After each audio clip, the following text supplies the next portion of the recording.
Ndio maana nimekuja na hiyo policy nikasema falsafa ya pili ni kufikika. Viongozi wafikike. Uongozi ni koti la kuwazima. Leo upo, kesho upo. Ukitenda mema, utavuna mema.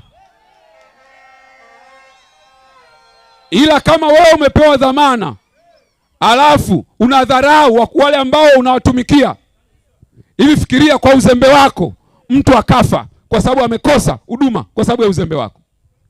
Hebu fikiria kijana kwa sababu ya msongo wa mawazo akajinyonga kwa sababu wewe hujamhudumia vizuri na hujampa nafasi ya kumsikiliza. Unafikiri Mungu atabariki familia yako? Unafikiri Mungu atabariki watoto wako? Unafikiri utafanikiwa? Ndio maana sisi wote tulioko katika serikali tunaitwa watumishi wa umma.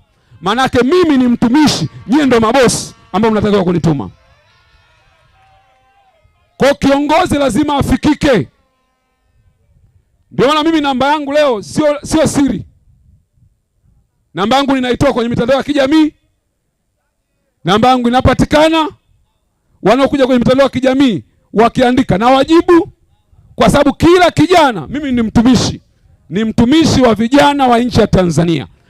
Na viongozi wote ngazi zote tukumbuke sisi ni watumishi kwa ajili ya wananchi hawa. Machozi yao wanapoonewa, machozi yao wanaponyimwa fursa, machozi yao wanapokuwa wasikilizwi, hayawezi kukuacha wewe salama. Kwa tunasema sisi kama viongozi tutaanza kuonyesha mfano.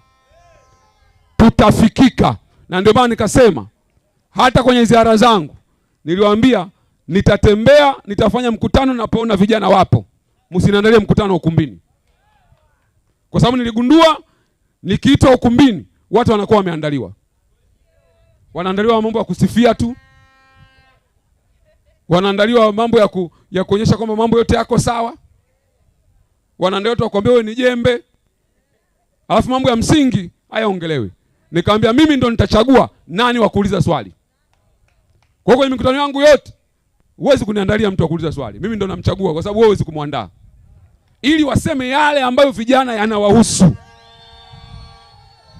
Na huu ndio utamaduni tunataka kujenga.